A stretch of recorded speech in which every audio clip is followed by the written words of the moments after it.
São 5 horas e 8 minutos, estamos aqui no Bastidores do Poder, hoje com o José Paulo de Andrade nos estúdios aqui da Rádio Bandeirantes. Está na linha conosco, Zé, o Leandro Carnal, nosso colunista, que já está aí para apostos responder as nossas perguntas. Olha, aí. Eu tenho uma curiosidade com o Carnal. Manda bala. Carnal, nunca o chamaram de ministro, não, hein? Já, Já, né? Várias Hein? vezes, mas eu acho que é o declínio das montanhas ao redor que faz a minha planície parecer grande, né? Como, senhor ministro? O senhor não vai impedir a entrada de armas pesadas, nem de drogas no país, né? Olha, eu poderia tentar resolver o mundo por decreto, mas a experiência histórica resolve que toda vez que você tenta reformar o mundo por decreto, onde você expulsa a realidade pela janela, ela volta raivosa e dobrada pela porta. Deixa eu colocar um assunto pro Carnal hoje aqui, e vou aproveitar porque eu sei que esse assunto mexe com o Zé, então hoje eu quero causar. A gente está aqui há poucos dias do fim da gestão Fernando Haddad, frente à Prefeitura de São Paulo, um prefeito do PT que teve a gestão marcada principalmente por questões de mobilidade, né? Não agradou, porque perdeu no primeiro turno para João Dória, que tem uma proposta e um perfil bem diferentes de Fernando Haddad. Como é que você acha, Carnal, que Fernando Haddad vai ser visto daqui a algum tempo pelo que ele fez e pelo que ele não fez em São Paulo? Há um desejo muito grande de fazer o historiador se tornar profeta, né? Ele fala sobre o futuro. E os historiadores têm um defeito que é ter estudado apenas o passado. A profecia está mais no campo dos búzios, de outros campos. Eu acho que há virtudes no governo Haddad de ter pensado urbanisticamente a cidade num plano coletivo, ideias boas como implementar ciclovias, talvez implementadas de forma um pouco atabalhoada e rápida, algumas ciclovias mais bem resolvidas ainda que caras, como a da Paulista, outras menos bem resolvidas, apenas pintando o chão. Mas o que falta para que São Paulo seja um pouco mais humana são ideias grandes, urbanísticas, sobre o futuro. E não o prefeito como alguém que resolve algo como se fosse um chefe de almoxarifado, pega um problema, resolve outro problema e assim por diante. Eu acho que o Haddad perdeu principalmente porque o momento que ele governou era um momento de declínio da mística do PT e também porque ele perdeu uma espécie de batalha de propaganda, né? O Haddad perdeu uma espécie de choque com a mídia, independente de qualquer outra questão. Agora, São Paulo tem problemas maiores que um partido ou uma pessoa, e tem um dom de poder também afundar carreiras, né? Tal como o Rio, né? Vamos imaginar como estará o bispo Crivella daqui a 2 anos, administrando uma cidade sem recursos e com problemas estruturais. Carnal, e aqui no caso de São Paulo, na verdade, o prefeito é um governador. Isso aqui é uma cidade-estado, né? Sim, nós somos provavelmente a terceira maior. É a quarta, né? País, eu fiz essas contas aí, aliás, é um argumento que eu sempre uso, viu? Uhum. São Paulo, a capital, só perde para o estado de São Paulo, para Minas Gerais, Rio de Janeiro e Bahia. Então vem logo em seguida, e se você juntar a região metropolitana, fica em 4º lugar. E São Paulo é uma imensa, então chegamos a 12 milhões de habitantes, no estado mais populoso do país, né? E isso é muito importante. Agora, São Paulo tanto é uma estrela de promessa para um político, como é um túmulo da política, né? Porque dar certo em São Paulo é muito complicado. As grandes intervenções urbanas em São Paulo, como Prestes Maia e Maluf, ocorreram em período de ditadura, quando você tinha menos escrúpulo em mexer com interesses privados. Então, as grandes intervenções que vão do Minhocão até as grandes avenidas que rasgaram São Paulo são fruto de períodos ditatoriais. Na democracia, São Paulo é muito difícil de ser governada porque os problemas são maiores do que um mandato, né? E são maiores do que um político. A não ser que o prefeito também se chame Zé Vicente Faria Lima, né, Carnal? Exatamente. Que você precisa juntar aí com o Prestes Maia, né? Exatamente. E com ideias que marquem o futuro, né? Que tenham uma visão para o futuro, que consigam atingir não o problema imediato de fechar as contas no fim do mês, mas que pense assim, 12 milhões de habitantes só está uma dimensão. Um país importante no campo do design, da história e da indústria, como a Dinamarca, tem 5,5 milhões de habitantes. São Paulo é maior do que a cidade de São Paulo é maior que 2 Dinamarcas.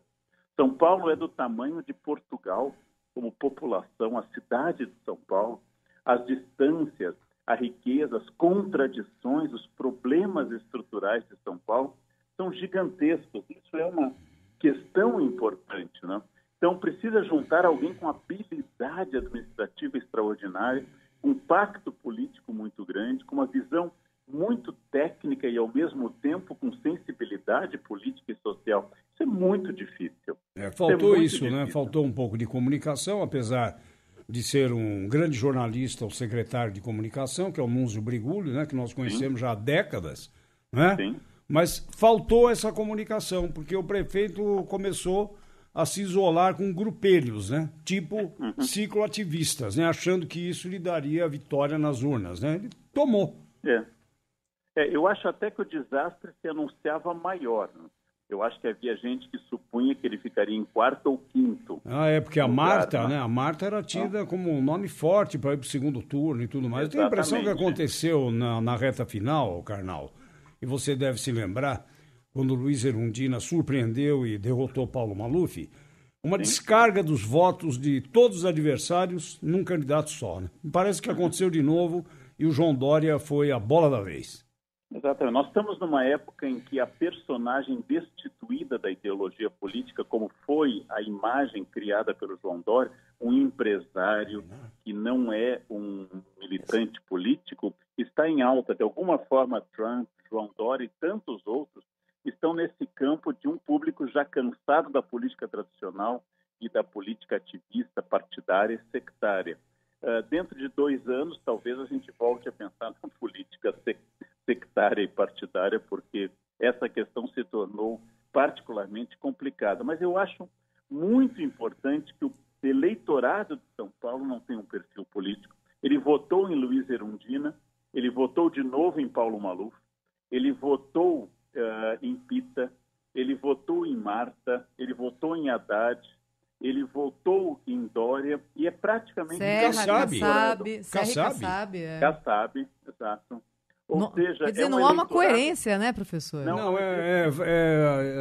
a mudança que o eleitor quer fazer. É isso, né, Karnal? Exatamente. O eleitor oferece a um político novo de um outro partido que tem uma outra composição política uma chance de mostrar o que fazer com este mundo que é São Paulo, né? E aí depois o eleitor se decepciona, porque fica aquela história que uma peça falava sobre a Revolução Francesa. Você fez a Revolução e o povo pergunta, Mará, o que aconteceu com a nossa Revolução? Por que nós continuamos pobres, né? Como se um político sebastianista, messiânico, fosse resolver os problemas estruturais, enormes, gigantescos de uma cidade como São Paulo, né? E uma cidade de complexidade muito grande e muito contraditória, né? Então, também nessa linha de raciocínio, São Paulo é uma cidade ingovernável, na sua opinião? Era preciso fazer uma descentralização aí para que as coisas entrassem nos eixos? Eu acho que São Paulo concentra interesses contraditórios. Vou dar um exemplo banal. Quando se discutiu o zoneamento da Gabriel Monteiro da Silva, uma rua tomada pelo comércio de lojas de decoração, a prefeita Marta Suplicy lembrou que não haveria uma solução que pudesse agradar aos habitantes residenciais que queriam a definição da Zona 1 e nem aos lojistas que queriam a flexibilização da Zona 1. Então, não é possível uma solução que agrade a todos, mas pelo menos deveria agradar a maioria, pelo menos deveria agradar a maioria das pessoas. Não sei se é ingovernável, mas certamente nós precisamos de mais ênfase administrativa e menos leitura ideológica. Coisas muito práticas. Nós estamos gastando demais no orçamento municipal com recolhimento de lixo. É absurdo o valor que a gente paga com recolhimento de lixo. E mesmo assim, o recolhimento de lixo é deficitário, não é dominantemente seletivo, é mal previsto, mal organizado e mal implementado.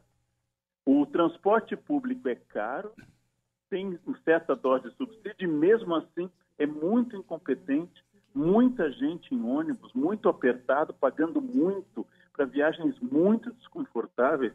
Então tem algo que está estruturalmente errado na nossa cidade que é tão importante para o Brasil, responsabilidade que nos define, que estará em breve de aniversário de novo, né?